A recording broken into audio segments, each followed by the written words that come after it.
Hello and welcome to a series of new programs designed to engage with all the wonderful communities in Britain. So whether you be African, Caribbean, Asian, Chinese, South American, Eastern Europe, or wherever else, you are so welcome to our country and to this program. We start off with a very successful female entrepreneur from Eastern Europe. Hello there, can you introduce yourself please? Hello, I'm Gita Petkevica and I'm Managing Director of Opal Transfer.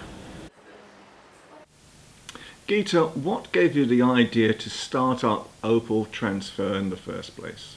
Initially I came to the UK to improve my English after finishing my master's degree in finance back in Latvia. And whilst being here, one day I tried to transfer money back home to my mom. And that proved to be not as easy as I wished. So, and knowing the banking system back in Latvia and Eastern Europe, I decided that I can deliver service which would be much faster and cheaper for Eastern Europeans who are working here. And later we expanded, of course, we expanded more to the Europe and outside the Europe as well.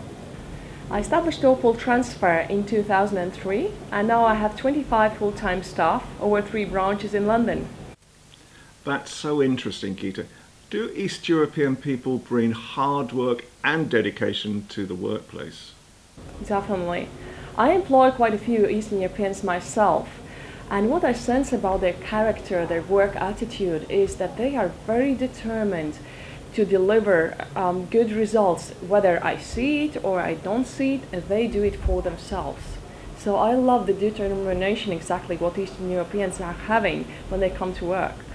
Also, they are very hardworking. They are ready to, in the name of idea, if they love the job, they are ready to work 18 hours a day, sometimes over Saturdays, Sundays, and you can't stop them sometimes. We have amazing atmosphere in the company very often. I gathered you worked up to 18 hours a day to become successful in the first place. Is this correct? I did definitely. I was very happy to work initially when I came because the amount of money that I could earn here was in no comparison to what I could earn back in Latvia. So I was more than happy. I was working 18 hours a day sometimes. I had no days off initially, and that's how during the first year I actually saved for the capital to start my company. You also started a newspaper for East European people. Can you tell me the reason why and a little bit about it? I started the newspaper, actually it was a crazy idea. I started it because my clients were coming in and asking every day almost. I was asked, do you have something to read? And I said no. Do you have something to read? And so how many times you can say no to clients? And I decided that actually it shouldn't be too difficult, that I could create this newspaper with the news that interests these people. Also, we have added, of course, we wanted them to feel more integrated, even though their English is not fluent. We wanted to tell more about English culture, of course, so that they know more where they live and they feel much better and more comfortable. And of course to have our advertisement on the back. So it was really shooting all the rabbits at the same time. Geeta, finally, can you tell me, what does success mean to you? Successful business means to me where all the parties are made happy in it. That means that I have to be happy as an employer. It is important for me what I give to my employees. We are having fabulous team together. We are having great team spirit, really, and that's very important to us. It is important also for me what the employees are bringing home after the work, and what more they are going, what energy they're going home. Also, eventually, of course, the clients. So we want to be as much as we can useful for our clients, and I think that's the key to the success of the business. So business can't really survive very long unless it really listens to its clients. That's what we are doing. As long as we can do something good, better for clients, we can improve their lives somehow. That's when we are needed. That provides that we will be successful on and on. Geeta, it was fabulous talking to you, and I know you wish to be a regular part of this program. So I look forward to more pieces about Eastern European people and their success stories in the future. Our aim in the program is to include as many communities as possible. So now we're going to do a piece regarding the Pakistani community in Britain. So hello there, can you introduce yourself, please? Wilson Chowdhury, Chairman of the British Pakistani Christian Association. This is so interesting. Can you tell me how many Pakistani Christians are there in the United Kingdom? The 2011 census states that there are close to 18,000 Pakistani Christians here in the UK. I believe the figure has grown since then, not sizably, but there's probably now around 18,000 to 18,200. I know you're based in Ilford in the East End of London. Can you tell me a little bit about the Pakistani community there, please? Well, Ilford's a very diverse community. You know, we have people of all faiths, people of all cultures, people from various nationalities. The community overall has few community tensions amongst people of different backgrounds, and does seem to be a very cosmopolitan area to live and to continue your normal life. I've been here a resident for 42 years. I was born and bred and raised in this area, and I have to say that, you know, for me it's a place of great creativity, and I think that's based upon the wide-ranging backgrounds and cultures and experiences that people have. You are stood next to a monument that has a very big significance for yourself. Can you explain all about it, please? The monument was installed in 2011. It's the product of 5 years of hard graft. The first monument of its type, in the fact that it's the first physical large monument, not plaque, installed to commemorate victims of knife crime or any violent crime. The mothers of 3 of the victims were in particular very vociferous in calling for this to be installed. Kashif Mahmood, a teenager who was slain here in 2006 at the age of only 15. His mother Parveen Mahmood contributed to the monument, and you know, we challenged the council to recognise that a monument of this type it does not glorify killing in any sense, but it is a beacon of hope and reminds people about the casualty or the consequences of violent crime. Other mothers included Jack Large's mother, a teenager, and Charlotte Polis's mother, another teenager killed here in Ilford. What I will say is that because of the diverse range of victims, we ensured that the cultural motifs within the monument represented people of all diversities, recognising that this isn't a monument for one particular person, but for every victim of violent crime in the borough. And hopefully its design as a pencil will write a new history for the borough. I'm grateful to say, since it's been installed, no further teenagers have been killed here. I know that at one time you had a drug addiction. And can you tell me how you actually found Christ and what it actually means to you? I was brought up in a Christian family. My father started up the first Asian Christian church in the UK. However, when I went to university, I seemed to fall away. I first committed my life to Christ when I was 13, but being away from parents and the good influences of the local church that I used to attend, I slowly slipped away, and in the desire to be accepted, I fell into a period of 7 years on hard drugs. In particular, I tried all drugs, but I was addicted to ketamine, which is horse tranquilizer, and quite dangerous, to be honest. However, there was one day when I was returning back after an evening out clubbing. Well, this was in the early hours of the morning, and I saw a friend of mine, a former friend from a school that I attended, on the streets, and he was handing me a flyer. The flyer belonged to a local Pentecostal church, and he asked me to come and attend a concert in the evening. Now, I was quite tired, having spent the whole of the night out at the club, but I just felt there was this draw, this pull, this challenge that inside my spirit, calling me to attend that meeting. I didn't throw the flyer away, which would have been my usual conduct in a situation like that, and I put it in my pocket. But it kept nagging at me, and I read the details and decided later on in the evening that I would try and go to that concert, and I went. And it wasn't a particularly impressive venue. There was maybe 17 people there from the public, and the music was not of my taste. It was hip hop and soul, and I was into techno music at that time. However, a pastor gave a closing speech at the time, an altar call if you prefer, and I was moved by what was being said. In fact, it felt as if every word was meant for me. And as I focused in on his words, I felt this presence in the room. And I wasn't aware of anybody else in that room at that point in time. And that presence was telling me that I had to go up and receive God, basically, and at the altar of that church. I mean, they hired a hall, but they created this space at the front that was being used as an altar. I went and I accepted Christ at that point in time. And from that day, I was immediately able to give up a 7-year addiction to hard drugs. And I know that's quite a rarity, because people that do take drugs literally talk about how hard it is to rehabilitate themselves. But within me, I felt God immediately removing this burden within my soul. And from there on in, I had a wonderful walk. And 6-7 years after that, I started up a charity called the British Pakistani Christian Association, a charity that now helps beleaguered Christians suffering persecution in Pakistan and asylum seekers in Thailand. And I believe God created that opportunity for me at that point in time, because without that initial commitment to Christ, I wouldn't be where I am now. I know now you're a very successful businessman with several businesses.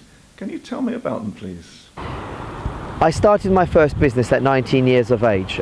I was fortunate enough to see a BBC and ITV news story about the shortage of security officers protecting the then large development programme named the London Docklands Development Programme.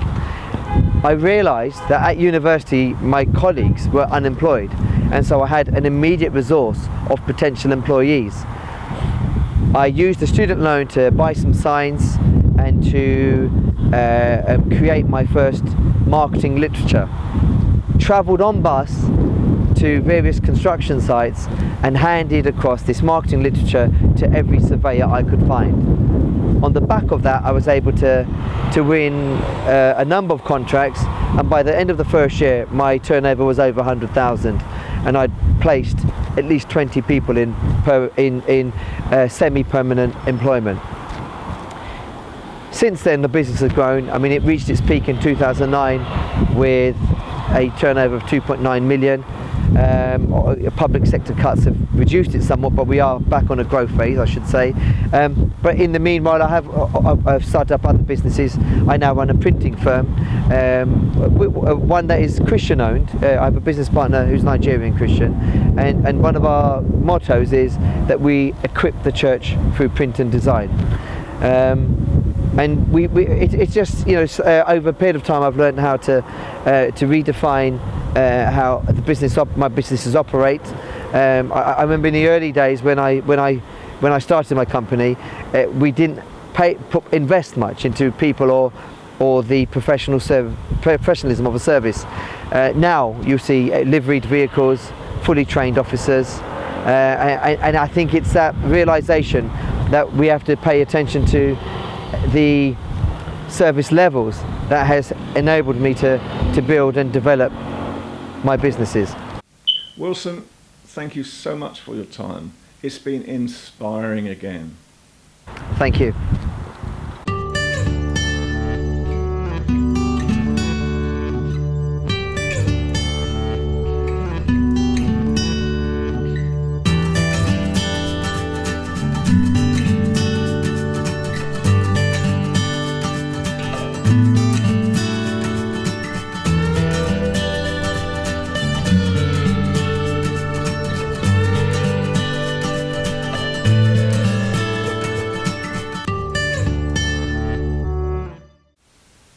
Wasn't that an amazing story? Now we move on to our next most inspirational story. In fact, stories. It's two people who have really overcome such adversities in their lives to prosper and to really be inspirational to other people. Hello, can you introduce yourselves, please?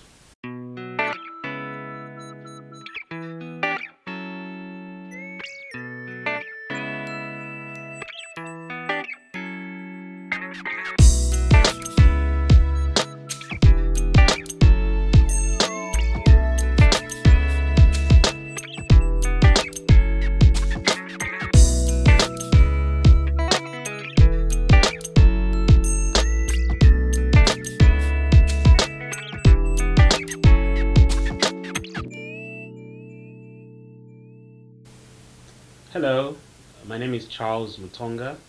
I'm a lawyer, a procurement specialist, and a life coach. Hello, I'm Ruth Pearson. I'm a coach, a motivational speaker, an author and a trainer. And now, can you both tell me a little bit about your stories, the adversities that you faced, and how you overcame them? Well, in the year 2000, in August, I was on a trip with my dad in Zambia. We're going to another town and we got involved in a car accident around 7 o'clock in the morning. And from that accident, unfortunately, he died instantly, and I spent the next 3 years from that accident completely paralyzed from neck downwards. So the challenge has been, how do I get back up again from being fully functional to being in a state of dysfunction, not able to touch myself, not able to sit, walk, or feed myself. So those were the life challenges I started facing. And I had a spinal cord dislocation. That's what made me paralyzed. And I was not given a good bill of health. I was told I won't survive it. I'll never stand, walk, or have kids. So far, I've been working hard for the last 16 years to get back into shape. I can walk on crutches. I have 2 lovely girls, I'm married, and I'm still working hard to get the best out of everything. So I've not given up hope. In 1996, the summer, I woke up and my joints were aching and I felt really, really tired. I was in a lot of pain. I went to see my doctor because I thought something's not right. Tests were run, and later that year I was told that I have lupus, which is an autoimmune illness. Now, the first I knew of this illness was a program, and it was talking about lady killers, and it said that if you have this condition, that your life expectancy is 5 years. You can imagine how I felt. Got 2 young boys at the time who were 2 and 4, and thinking, who's going to be around to look after them? Well, I decided within myself that I had to be around as long as I can. So I did whatever it was that the doctors told me I needed to do. But every now and again I'd have a flare-up, and every time I have a flare-up I'm not able to walk. One day I'm up and the next day I'm literally unable to walk, and it will take me probably 3 or 4 months before I'll regain my mobility. This has gone on year after year. But the last couple of years, things changed in the sense that I still have to have problems. I still have problems with my back. I still have problems in terms of feeling tired. But I decided that I needed to go and get some help. I needed to go and get some help to sort out how I was feeling within myself and my illness. I didn't share with a lot of people how it was affecting me. Yes, physically, but not emotionally. And as I got that help emotionally, then I realised that I had made a lot of strides where others had failed. I could have been home permanently, not working, but I didn't want that. I needed to go out and I needed to mix and mingle. So when I have my challenges, I just have to reach out to friends and family. I have to tell them how I'm really feeling and not what I think they want to hear. And that's been the greatest challenge for me, to actually be honest with my emotions and be honest with my feelings. But as I'm doing that, I'm getting the help I need so that now I can go out and reach out to others who too are facing challenges. You both have such tremendous faith and are so inspirational. What was the pilot like? What was the feeling that actually gave you this strength in the first place? Well, I think for me, it was, first I looked to myself, and when I looked to myself, there was nothing really that I could do about the situation. My physical strength failed me. Even my inner strength failed me because the challenge was quite overwhelming. To be able-bodied one day and the next day you're completely disabled. That was like, it took a big toll on my life. But because I had people around me who reminded me about the faith of what we believed in, it was kind of like the spark that made me go on a journey. It wasn't instant. The belief in my God wasn't instant. It was something I needed to grow, to listen to read the Bible, to listen to encouragement, and so it was only that. It was a spark, and over time it started to grow as I engaged and applied faith. Faith is something that, because it's not an inanimate object, it's not tangible in human self. However, we have this hope as human beings that there is something, supernatural about our existence. So what I had to do was I had to apply that faith, because when everything is okay, it's easy, to claim so many things. But when you're at the worst of times, I think that's the real time to apply your faith. So that's what made the spark for me. Mm. Yeah, I was thinking that, since I was young, my favourite text in the Bible's been, trust in the Lord with all your heart and lean not in your own understandings, and in all your ways acknowledge him and he will direct your path. And sometimes people will think that, by having that text it means you don't have any adversities. I've had my share, and I used to turn around and say to people that, I feel like a modern day Job. And, when Job went through his challenges, he didn't turn to God straight away. So yes, God was there in the background, but I think it's only over the last, couple of years when I remember one person from church, one of the older ladies in church, when I was having the really, really major flare-up of the lupus, and she said to me, Ruth, go home and tell God how you really feel. Like if you're talking to your father or talking to a really, really good friend. And I realised I didn't know God like that. I knew a lot about him, but I didn't know him for myself. So I had to go home and in the quietness of my room, just like say, well, who are you? And eventually I was able to connect to who he was. And when I did that, it was really emotional. I was crying, but I realised then I had the breakthrough that I needed. And then as the years have gone on since then, the last couple of years, then I've really now, got to know God, as that person, that really, really close person that, sometimes now I'll even go to the extent to say, call him Papa or Daddy, whereas I never thought I'd actually refer to with God. But because now we have that intimate relationship, I talk to him, I tell him exactly what I feel, the good times, the bad times. I take him to those places I didn't want to talk about before. And recently I've been taking him to those pains I've been through, like when I lost my dad, that was really, really painful. And I think I just buried all those emotions. So now my faith is helping me to connect with my emotions and to talk about what really matters. And as I'm doing that, then I'm encouraging others that they too can take God to those places that we think he's not interested in those. But he actually is. He's interested in all areas of our lives. And I think that's, as I'm learning that, then my faith is growing. Charles and Ruth, that was the most fascinating, inspirational experience. Thank you so much. And I know you will both be part of our future shows as well. So thank you. Thank you very much, and to God be the glory. Thank you very much and goodbye. Now we are moving on to a South American story, a Brazilian story in fact, with two people who work for London Help for You, which is the main visa company bringing in South Americans into Britain. So first of all, I talked to one of their legal representatives and asked him who he was and a little bit about what does Brexit mean to the South American community. My name is Umberto Ferrarini. I'm immigration advisor. I'm manager of London Help for You, and I have been working for over 7 years in the same company. And we basically help people to settle in the UK. The effect of the Brexit in the UK for the moment is more uncertainty because the government has no policy regarding the Europeans. They have no policy of how they are going to deal with Europeans in the UK, and also the agreement that they will have. This could cause a big impact not only on all Europeans but Brazilians as well and their families. And the major repercussion that we have at the moment is the companies start already to inform that because we don't know what is the next agreement that UK will have with Europeans, they can start to fire new employees or stop to hire them because of the uncertainty.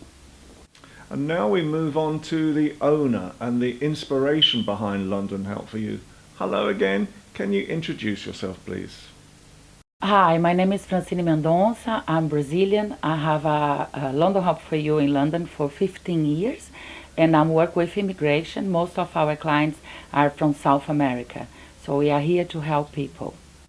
Francine, can you tell me what was the need to start the company in the first place?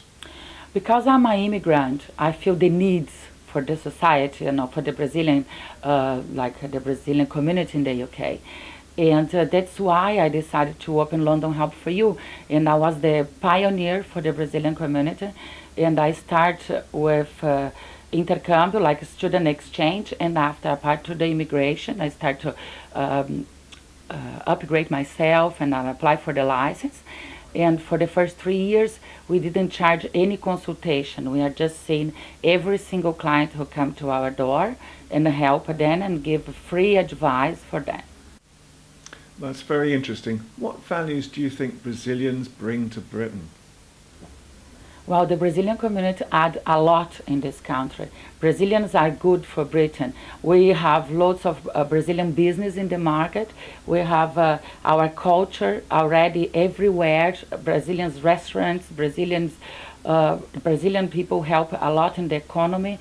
They work everywhere you can find a Brazilian, every restaurant, every hotel, everywhere. You see Brazilians working and paying tax in this country. Can I ask you again, Francine, as well, what actually brought you to Britain? What were the qualities you were seeking? Well, first of all was the culture, the British culture, and I was completely in love for the history. That's why, and I went to learn the language, and I'm a journalist in Brazil. So I came here first of all to learn the language, and I fell in love for the country, for the procedures and how English culture, it's different than the Brazilians, but at the end of the day we feel welcome here. So that's why I came to London to learn English, and I just felt so welcome, and I saw the Brazilian community growing more and more here, and I decided to stay and open my own company to help the community. Brexit, I would imagine, is a very major issue with Brazilians right now. Can you tell me what you feel about Brexit? Well, honestly, the Brexit was a big shock for the Brazilians because we thought, not because we are not Europeans, but anyway, the free movement would continue. And Brazilians are a bit afraid to come to the UK. They doesn't know where to stand, what kind of visa they have the rights or not. Even if they are not on the European community, how I said, but they still a bit confused about Brexit. I know you love Britain. You've been here quite a while now. What do you really like about Britain? Well, I like to live here. I like it's everything so organized, and I like the British culture. And I've learned a lot about procedures because we Brazilians are not so good on procedures. And in general, I feel welcome. I love London. I love the streets. I love the architecture. I love the history, and I love the Queen. You must be very, very proud of your company, I'm sure. Well, I always liked to help people, you know. So to open for me London Help for You was my dream come true. And I opened the company, and my main reason was helping people and do my best to explain everything, how they can have the rights to be in the UK and how they can be legal in the UK. And of course, I'm very proud because I started my company from the scratch with like £1,000, and nowadays I'm 15 years in the market. I'm very well known. I do no way, no fee for the community, and I have 15 staff. And I'm very proud. I motivate my staffs. We pay course to them. We upgrade them. We apply for the license, and I think that's the key. You know, I work direct with the Brazilian community, and motivate the staffs, and yeah, that's why I think I still have my company, and I want to grow more and more in the community, and I want to help more as much as I can. So, Francine, you're very successful. What do you think are the ingredients to make a very successful company?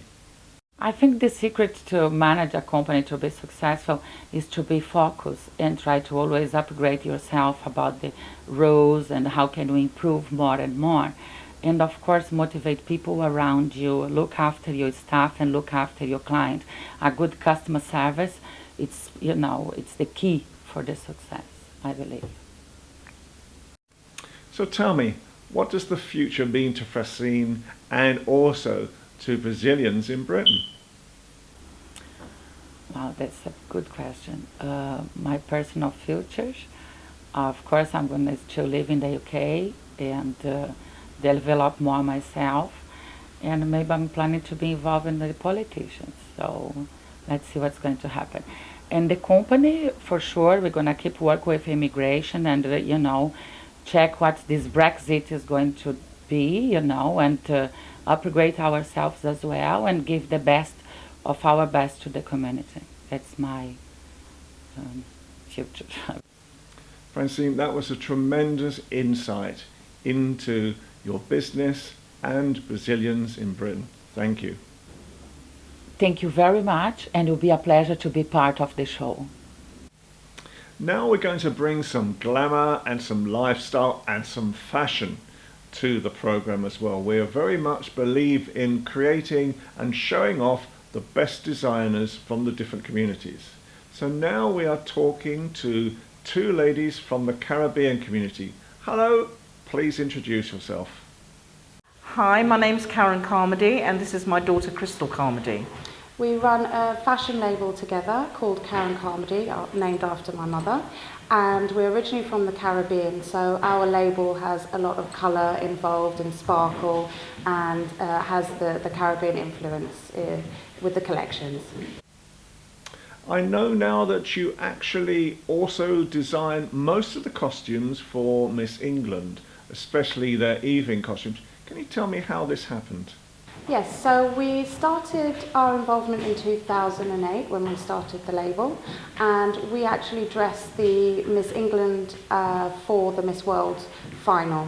So we designed with her a bespoke dress, and that's what she wears on the final stage of Miss World. Also, the dress always enters with the Miss World Design Award, so we're always a part of that.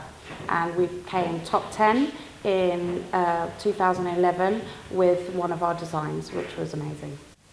Did you train in the Caribbean yourself? No, I actually was interested in fashion because my mother made all mine and my sister's clothes, and I was interested in fashion from then. I actually came and studied in England to become a fashion designer. I trained at the London College of Fashion and also Southgate Tech. And I trained at Leeds Metropolitan. I actually did multimedia technology. So I learned everything I know about fashion from my mother. Can you explain to me what makes a great dress? I think the first thing is a good fit and the fabrics that we choose. And we always like to make women feel special. And I think we've achieved that with our designs, because when we make a dress and somebody puts it on, they do feel special, and that is our whole aim. So we make sure that it doesn't matter where you're from, what your height is, what your colour is, we always try and make you feel the princess, and so that as soon as you put our garment on, you feel amazing. As I said, we work with the beauty queens, but we work with normal everyday people, mothers of the bride, you know, people who wouldn't necessarily be wearing glamorous gowns like that. So when they have an experience with us and they do put those on, it's really lovely to see how they react and how amazing they actually do feel in our dresses. I can imagine a lot of ladies out there wanting to contact you. How can they do this? We have a website. Do you want to Yeah, the tell website them? is www.karencarmody.com. We also have our social media pages, which is our Instagram is Karen Carmody, our Facebook Karen Carmody, and Twitter Karen Carmody. Karen is Karen and Carmody is Karmody. Now perhaps you'll work with Kat, one of your favourite models, and tell me a little bit about the dress, the cut of the dress, and how it actually is put together. This is Kat, and she's wearing one of our new collection, which is raw silk and sequin. I've gone for the midi length because it hasn't been around for a while, and I think it's such a feminine shape, and you can tell by the way Kat is moving that she feels good in her dress. At the back, I've just added a little touch of diamante just to give it that little extra bit of crystal, and I think the whole thing is an elegant looking dress. You have another favourite dress being worn by Miss London. Okay, so this is Whitney, Miss London, and she is wearing one of our brand new jumpsuits. Now, the idea behind this was to make, again, something very glamorous, but comfortable, that a lot of people could wear and feel at ease in. There's a lot of sparkle going on and a very plunging neckline. If you see the back, there's also a deep V to show off the back. It's very sexy, it's very sparkly, and when a lady walks into a room with this dress, or jumpsuit even, they'll definitely feel belle of the ball. So that was our aim with this. Easy but glamorous.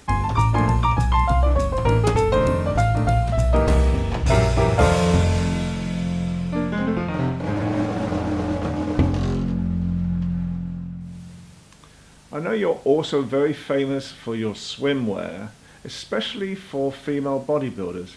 Can you tell me a little bit about this? We began designing our bikinis in 2013. Now, we offer a bespoke service with our dresses, and a lady came in and had said, would we make her a bikini for her competition? She just so happened to be doing the World Championships at the WBFF Federation.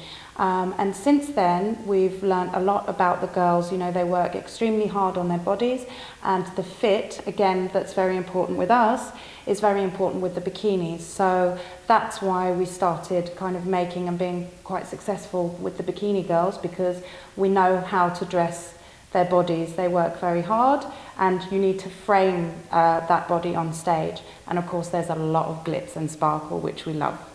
So please give me a little bit more of an insight into the history of your fashion.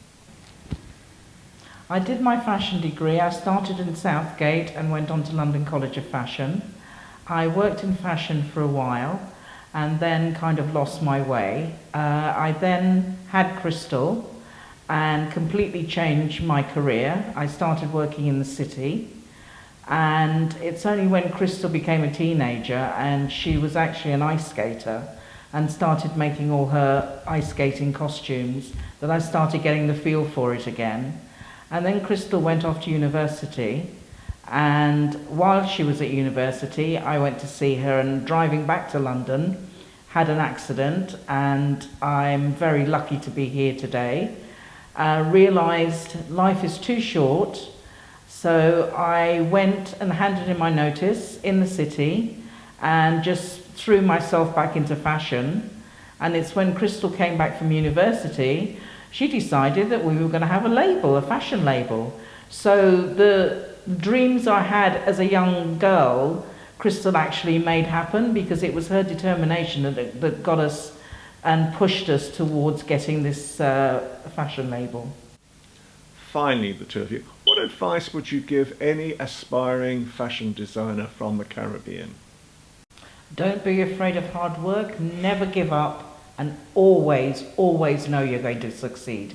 Yeah, it's belief in yourself, and just to keep going and not to be afraid of failing, because everybody does, and if you don't try, you will never know, and you have to go through some failures to get the success.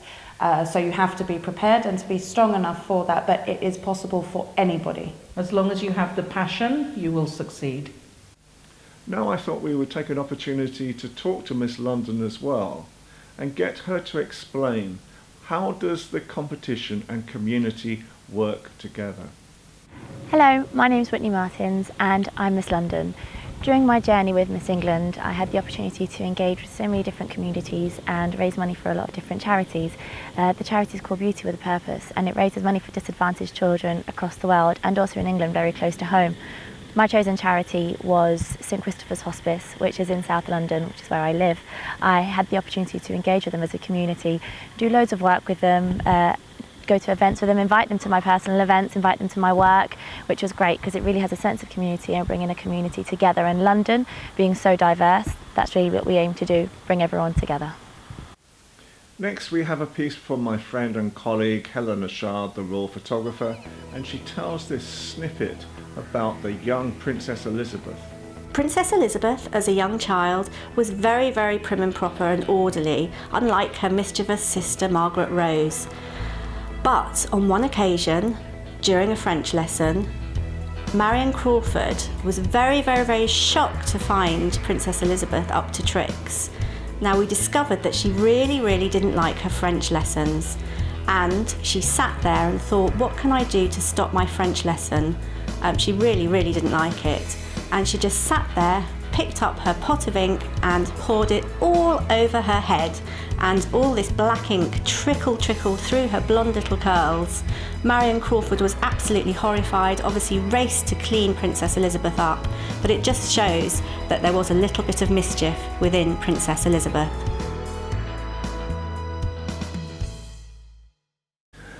Wasn't that another wonderful royal piece by Helena? She is so full of great royal stories.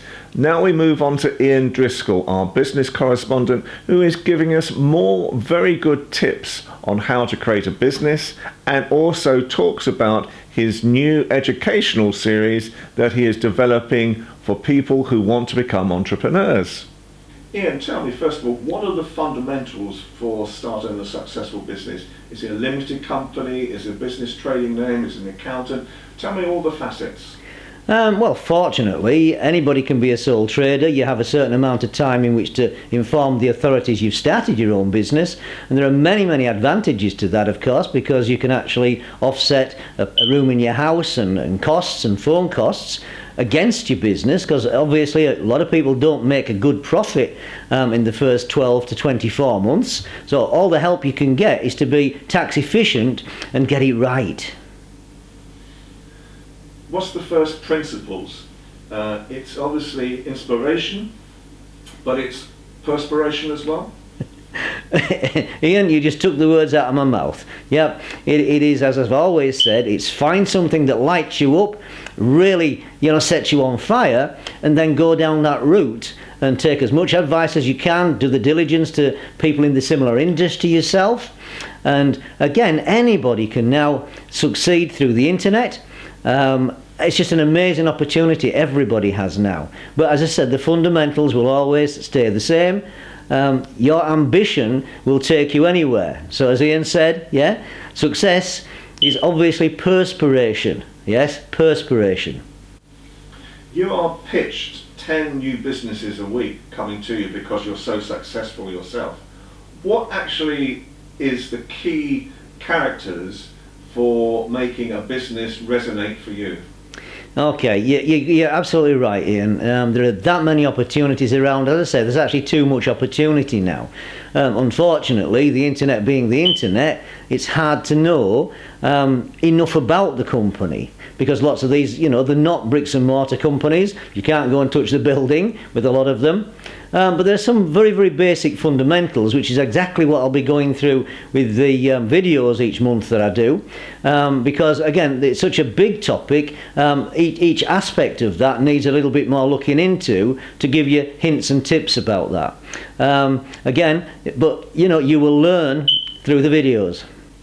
What comes first, getting the financials right or getting the enthusiasm? Enthusiasm, enthusiasm, enthusiasm. Nobody's ever achieved anything great without that dream in your heart. My dream has changed over time, of course. Ultimately now, my drive is to help 2 million people to improve their lives, either socially or, financially. One tends to lead to the other. We all know money isn't everything, but it goes a long way, to be honest with you. And that's why you've got to get the figures right, of course. Yeah, nobody's ever again succeeded without having the basics of the figures working for you. Because if your income becomes more than if your outgoings become more than your incomings, your upkeep actually becomes your downfall. If you would like to get in touch with me, please go to the website below. Thank you, Ian. That was another very interesting piece on how to create good business practice. Now we move on to Jenny Donaldson, a former police inspector who now runs her own beauty business as well. But here she talks about what inspired her at the start of her career and how she overcame a major illness to actually have a very successful career as a policewoman. What advice would you give to any young girl sort of thinking about making a career, and obviously, if they've got a condition as well, what was within you that made you able to actually create a career like you have and overcome all these issues? Well, for me, first of all, I have to say is the inner determination. You have decided what it is you want to do. If you have a condition, the best thing to do is know everything there is to be, know everything there is about that condition. Be your own professional. Understand how your body works with that condition, what medication you need to take, and how the effects on the medication on you. So you need to be an expert in what you have. It's up to you if you tell your bosses, your managers. If it's something you need to have lots of hospital appointments, obviously you're going to have to tell them, so they have an understanding. But it is balancing the two, and it is a case of just throwing yourself into your particular job and understanding your limits, and see where, if there's something you can't do because of your particular condition, but there are other things that you can do, specialise if you have to. So for me, it didn't really stop what I had to do. It just something I had to sort of combat, and as I said, inner determination. Do you have this belief in yourself as well? Do you think that's a driver at the same time? Do you, is it sort of something that's naturally within you, or is it sort of something that the police force has brought out? When I think about it, it's a bit of both. I didn't realise, going through the whole process of joining the police service, you have to have that determination, that drive to go through each stage. And I think going through into the service, I believed I've gained a lot from it. I started when I was 19 years old, so I've basically grown up in the service. At the age of 19, I was taking away people's taking people's liberties away. So I've grown up in this service. So it's a little bit of both my own inner determination and this inner thing in me to succeed, and something that my mum has always told me. And I know. Before I joined, my mum always said to me, you're going to have to work twice as hard. I don't know, this is a thing lots of black parents tell their children. And I remember there were times when, if I was going through a difficult patch, she'd always say to me, don't allow anyone to run you. And basically she's telling me, if it's something that you want to do, you need to go for it. Don't allow anyone to stop you. Thank you, Jenny. That was awe-inspiring, very inspirational indeed. And now we move on to a gentleman who has taken up the role of being a diversity community commander in the Metropolitan Police. Hello, can you introduce yourself, please? My name is Victor Elisa. I'm a Chief Superintendent in the Metropolitan Police Service. And I've recently, 6 months ago, took over the role of leading the inclusion and diversity work in the Metropolitan Police Service. And that involves doing two broad things, really. So for all colleagues in the Met, around about just over 40,000 colleagues made up of serving police officers, warranted police officers and professional staff. The two broad things that my role involves is to internally to create an integrated workforce, one that feels that they're treated equitably, with dignity, so they can deliver of their best. So if they want to go for promotion, progression, they can do that in a way that they can have honest conversations with their leaders. And making sure from a legal perspective that we treat everyone equitably along the lines of the 9 protected characteristics under the Equalities Act. So that's the legal bit. But what we're actually driving for is the moral bit, the fact that we want to treat our people the best way we can, because if we can do that, then they can deliver of their best and they can be actually more productive. Which leads to the second bit of what my work is about. When we get the internal integration right, so our staff feel comfortable that they can deliver of their best, then we've got to deliver policing services to Londoners. The 8 million people who live in London, plus the countless who come and visit. We make sure that we provide the best policing service for them and meet our strapline, which is to have the safest global capital city. So those are the two broad things. Internally, making sure all our staff are treated fairly, properly, and so they can deliver the best policing service to the people of London. Thank you, Chief Superintendent Lisa. That was invaluable knowledge and information. Now we move on to another gentleman who has created a very good, successful consultancy in security. Hello, can you introduce yourself and what you do, please? My name is David Otto. I am the Director and Counterterrorism Expert for TGS Intelligence Consultant, and I'm also the founder of Step In, Step Out, ordinarily referred to as CISO, which looks at the reason why young people within the communities step into extremism, how they get radicalized, but more importantly, what kind of exit strategies we can provide for them within their communities for them to be able to have a better alternative.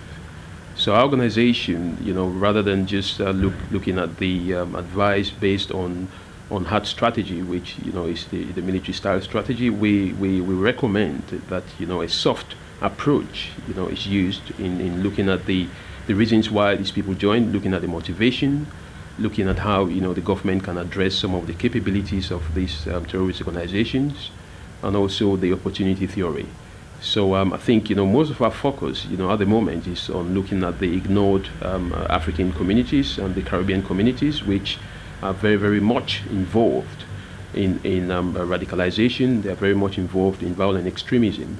So the focus should not be on the Middle Eastern and other European communities. We're looking at an inclusive strategy whereby each and every community has to be looked into and included within the counterterrorism strategy.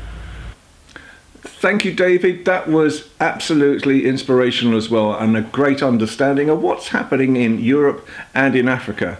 And finally, we talked to one of the major people within the Metropolitan Police who work within the diversity communities. Hello, can you introduce yourself, please? Yes, my name is William Kapuku. I'm a security expert and also a police officer. I'm specialized in cyber security and also strategic engagement.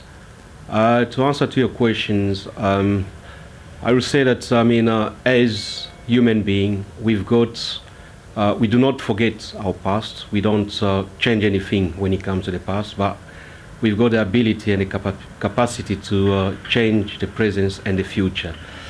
There have been so many issues, as everyone knows, between the communities coming from African country and the Caribbean as well, and the Asian as well.